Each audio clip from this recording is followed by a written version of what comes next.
মাস জুড়ে উত্তাপের পর কিছুটা কমতির দিকে সবজির দর। রাজধানীর কারওয়ান বাজারে পেঁপে ৩০, কচুমুখী ৫০, পটল ঢেঁড়স ৭০, করলা কাকরোল বেগুন ৮০, টমেটো ১২০ টাকা দরে বিক্রি হচ্ছে। বিক্রেতারা বলছেন, সপ্তাহ ব্যবধানে প্রায় প্রতিটি সবজির দাম কেজিতে ১০ থেকে ২০ টাকা কমেছে। তবে ২০ টাকা বেড়ে মরিচ ১৮০ এবং শসা বিক্রি হচ্ছে ১০০ টাকা কেজি দরে। কাঁচামরিচটা আর শসাটাই বাড়ছে, টমেটোর দামটা কমছে। সবজি মোটামুটি ভরপুর আছে এই সপ্তাহে বাজারে, সেই কারণে 10 থেকে 20 টাকা কেজি সবজির দাম কমছে। বেড়েছে ৫০, ৬০ থেকে ১০০ টাকা, কমেছে কতটুকু? 10 টাকা। 20 থেকে 30 টাকা পর্যন্ত কমলে আলহামদুলিল্লাহ সবাই খেতে পারবে আর কি। ৪০-৫০ টাকার মধ্যে হইলে মধ্যবিত্ত আয়ত্তের মধ্যে থাকে।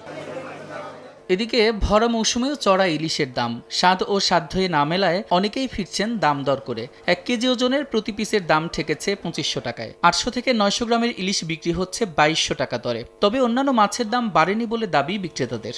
একটা দাম ছিল কাস্টমার দরবার কেজিতে ২০০ টাকা ১০০ টাকা বাড়তি। কেন? মাছ একবারে অনেক কম, অনেক কম।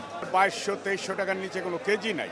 এখন কিছু মাছ আছে আর একটু বড় যেগুলা, ওগুলো তো আরো দাম। ১৭০০ টাকা কেজি, 2 কেজি হয়ও নাই। মধ্যবিত্তের আসলে ইলিশ খাওয়ার ইচ্ছাটাকেই বাদ দিতে হবে। স্বস্তি ফিরতে শুরু করেছে মুরগির দামে। ১০ টাকা কমে প্রতি কেজি ব্রয়লার বিক্রি হচ্ছে ১৭০ টাকায়। ৩০০ থেকে ৩২০ টাকায় স্থিতিশীল রয়েছে সোনালির দাম। ব্রয়লারটা 10 টাকা কমছে কেজিতে, আর সোনালী মুরগিটা আপনার গেছে সপ্তাহে রেডে আছে, মোটামুটি এখনো নিয়ন্ত্রণে আছে। মসুর ডালের দাম ১০ টাকা বেড়ে এ সপ্তাহে বিক্রি হচ্ছে ১৬০ টাকা দরে। সাদিক হাসান ইমন, সময় সংবাদ, ঢাকা।